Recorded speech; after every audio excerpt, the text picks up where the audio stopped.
Hello friends, मैं अनुभव Pandey MS study के ऑनलाइन क्लास में आप सभी लोग का बहुत बहुत स्वागत करती हूं और आशा करती हूं कि आप लोग अच्छे से होंगे और तैयारी अच्छे से चल रही होगी। जैसा कि एग्जाम की डेट को लेकर अभी बड़ी कंफ्यूजन है कि एग्जाम कब होगा या अभी होगा कि नहीं, कितने महीने बाद होगा। तो इन सब बातों को लेकर आप अपनी प्रिपरेशन पर कोई प्रेशर मत डालिए। अगर एग्जाम अभी नहीं भी होता है, 1 महीने 2 महीने बाद भी होता है, तो ये आपके लिए गोल्डन टाइम है। जो भी आपकी प्रिपरेशन रह गई है उसको आप अच्छे से करिए और अपनी पढ़ाई कंटिन्यू रखिए। तो जैसे मैंने आपको बताया था कि संस्कृत में गद्य और पद्य में कि प्रत्यय जो हैं ये बहुत पीछे पूछे जाते हैं। प्रत्यय किस प्रत्यय से क्या बनता है, तो हम आज आप लोग को संस्कृत का एक बहुत ही इम्पोर्टेंट टॉपिक प्रत्यय बताएंगे। प्रत्यय जो होता है, प्रत्यय कहते किसे हैं? धातुओं, संज्ञा, सर्वनामों और क्रियापदों, विशेषण और अव्यय पदों को मिलाकर जो नए शब्द बनते हैं उन्हीं को क्या बोलते हैं? उन्हीं को बोलते हैं प्रत्यय। प्रत्यय जो होते हैं इसके दो प्रमुख प्रकार होते हैं। एक तो आपको होता है कृत प्रत्यय, एक तो होता है तद्धित प्रत्यय। लेकिन स्त्री प्रत्यय भी होता है, इससे भी क्वेश्चन कभी कभी बनते हैं, तो मैं आप लोग को स्त्री प्रत्यय भी बताऊंगी। लेकिन मुख्य रूप से इसके दो भाग होते हैं, कृत और तद्धित। तो हम देखते हैं, पहला हमारा क्या है? कृत प्रत्यय।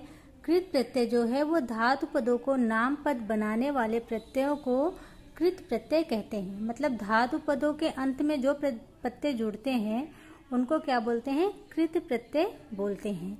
इसके प्रमुख भेद जो आपके एग्जाम की दृष्टि से बहुत इंपॉर्टेंट है वो मैं आपके लिए लेके आई हूँ। इसके प्रमुख भेद निम्नलिखित हैं।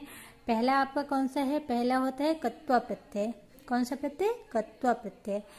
यह प्रत्यय तो जो भी होंगे सब धातुओं के बाद में ही लगेंगे। ठीक है, जितने भी प्रत्यय मैं आपको बताऊंगी सब धातु के बाद में ही लगेंगे। धातु के बाद में, संज्ञा के बाद में, सर्वनाम के बाद में, विशेषण के बाद में। तो प्रत्यय का मतलब ये होता है कि ये अंत में जुड़ते हैं। इसमें क्या होता है? कत्वा का त्वा ही शेष बचता है। एग्जाम्पल के लिए इसे क्री प्लस कत्वा तो क्या हो जाएगा? कृत्वा। गम दंत कत्वा गत्वा। तो इस तरह से कत्वा प्रत्यय आपने देखा। इसका दूसरा नंबर जो है, दूसरा भेद कौन सा है? दूसरा भेद है लेप प्रत्यय। इसमें लेप का या ही शेष बचता है।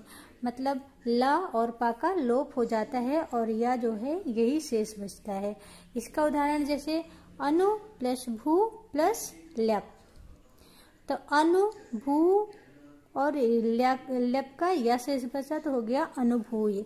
वैसे प्रणम प्लस लेप तो लेप का या शेष बचा और प्रणम तो प्रणम्य हो गया। हाँ, ऐसे अनुगम्य तो अनु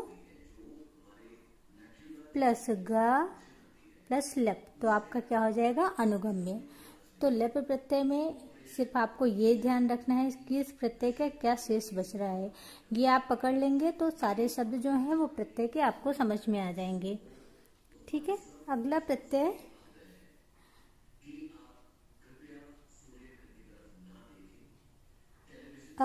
है हमारा तीसरा प्रत्यय है कत प्रत्यय। इसमें कत का ता ही शेष बचता है। हाँ, और का लोप हो जाता है। जैसे भू, इसका उदाहरण क्या है? भू प्लस कतः तो का लोप हो गया तो भूतः बचा। रुचि प्लस कतः तो का लोप हो गया, रुचितः बचा। जैसे भाविधन कतः तो भाविता। क्या होता है कत प्रत्यय में? कत में का लोप हो जाता है और सा शेष बचता है। फिर आपका इसका चौथा प्रकार है शानच प्रत्यय। इसमें शा और चा का लोप हो जाता है। इसमें शा और चा का लोप हो जाता है और आन ही शेष बचता है। जैसे कंप प्लस शानच कंप्यमान, लघु प्लस शानच लघुमान, अधि प्लस शानच अधिमान।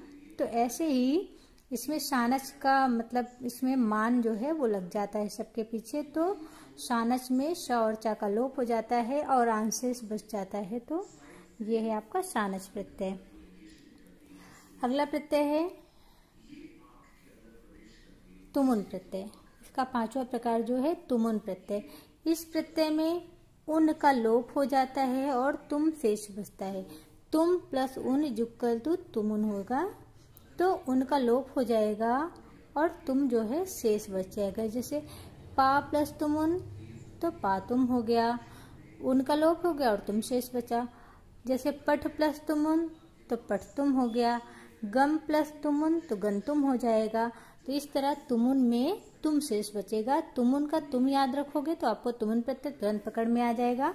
अगला प्रत्यय है इसका 5वां प्रकार है कितिन प्रत्यय। कितिन प्रत्यय तो इसमें ना और आधा का जो है ये इसका लोप हो जाता है और ती शेष बचता है।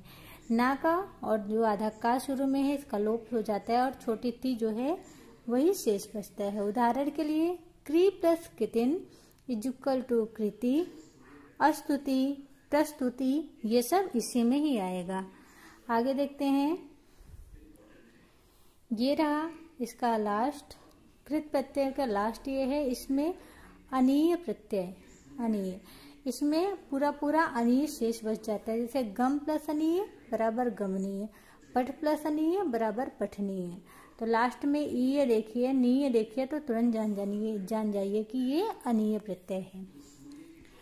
इसका पहला प्रकार तो आपने देख लिया। अब हम आते हैं दूसरे नंबर पे। दूसरा नंबर क्या है हमारा? तद्धित प्रत्यय। तद्धित प्रत्यय जो है वो संज्ञा, सर्वनाम, विशेषण अथवा अव्यय पदों के द्वारा जब ये प्रत्यय बनाते हैं तो इन्हीं को क्या बोलते हैं? तद्धित प्रत्यय। इसमें 2 प्रमुख हैं जो मैं आपको बता रही हूँ, बहुत ज्यादा कंफ्यूज होने की जरूरत नहीं है। इसके तो 4 प्रकार हैं, लेकिन आपके एग्जाम के बेस से ये 2 ही इम्पोर्टेंट है। इन दोनों में से क्वेश्चन आते हैं। तो इसका पहला जो है वो है इनी प्रत्यय। क्या है? इनी प्रत्यय। इनी का इन्हीं शेष बचता है, मतलब इनी का इन्हीं शेष बचता है। उदाहरण के लिए चक्र प्लस इनी बराबर चक्रिन, मल प्लस इनी बराबर मलिन, दध प्लस इनी बराबर दधिन। तो ये हो गया आपका इनी प्रत्यय। और ये इसका दूसरा प्रकार कौन सा है? तरप प्रत्यय। तरप प्रत्यय में पा का लोप हो जाता है और इसका तर ही शेष बचता है। हाँ, उदाहरण के लिए गुरु प्लस तरप, तो पा का लोप हो गया तो गुरुतर। उच्च प्लस तरप उच्चतर, अधिक प्लस तरप अधिकतर। तो इस तरह से आपका तरप प्रत्यय हो जाएगा। अब देखते हैं स्त्री प्रत्यय। इससे क्वेश्चन आते हैं, इसलिए मैं आपको ये बता दे रही हूँ। वैसे प्रत्यय के जब आपके प्रमुख प्रकार पूछे जाएंगे तो आप 2 ही बताएंगे, कृत प्रत्यय और तद्धित प्रत्यय। तीसरा टाइप स्त्री प्रत्यय। आपको स्त्री प्रत्यय से समझ में आ रहा है कि स्त्रीलिंग बनाने के लिए जिन प्रत्ययों का प्रयोग होता है वही क्या होते हैं? स्त्री प्रत्यय। इसके 2 प्रकार मैं आपको बताऊंगी। इसमें 4 प्रकार होते हैं, लेकिन 2 ही इम्पोर्टेंट है। 2 से ही क्वेश्चन आपको देखने को मिलेंगे। पहला है इसका टाप प्रत्यय। कौन सा है पहला? पहला है टाप प्रत्यय। इसमें टा और पा का लोप हो जाता है और आ ही शेष बचता है। टा और पा का लोप हो गया और इसका आ जो है वो शेष बचेगा। जैसे शुद्ध प्लस टाप बराबर शुता, मृग प्लस बराबर मृगा, अज प्लस टाप बराबर अजा। तो इस तरह से ये प्रत्यय बनेगा आपका। और हमारा इसमें आज के प्रत्यय का सबसे लास्ट का ये है, क्या है? डीय प्रत्यय। डीय का ई ही शेष बचता है। उदाहरण के लिए सुंदर प्लस रीय बराबर सुंदरी, समाप्त प्लस रीय बराबर समाप्ति। इस प्रकार से आप लोगों ने प्रत्यय अच्छे से पढ़ा, समझा और देखा कि प्रत्यय में हम क्या शेष बचता है, किसमें से, ये जान लेंगे तो हमें शब्द बनाने, प्रत्यय को पहचानने में बहुत आसानी होगी। आपसे सिर्फ प्रत्यय पहचानने के लिए आता है, इसका संधि विच्छेद करने के लिए नहीं आता। आपको प्रत्यय दिया जाएगा कि शुता इसमें कौन सा प्रत्यय है, सुंदरी इसमें कौन सा प्रत्यय है, या कृत प्रत्यय के प्रकार में से कौन से नहीं है, तद्धित प्रत्यय में के प्रकार में से इसमें कौन से नहीं है। तो आपके 3 जो है तद्धित के दे देंगे, 1 कृत का दे देगा, तो 1 जो नहीं होगा वो आप याद करे रहिए। फिर कृत का जो है, ये 3 कृत का दे दिया, 1 तद्धित का दे दिया, उसमें पूछा कौन कृत नहीं है। तो इस तरह से क्वेश्चन आपसे इसमें पूछा जाएगा। आई होप कि प्रत्यय आपको अच्छे से समझ में आ गया होगा। हमारा वीडियो आपको पसंद आया हो तो हमारे वीडियो को लाइक करिए, हमारे चैनल के साथ जुड़े रहिए। और अगर अभी तक आपने हमारे चैनल को सब्सक्राइब नहीं किया तो हमारे चैनल को सब्सक्राइब करिए। मैं आपको एक से एक इम्पॉर्टेंट वीडियो इसी तरह आपको देती रहूंगी। नेक्स्ट सीरीज में हम मिलते हैं। आप ऐसे ही अपनी तैयारी अच्छे से करिए। Thank you.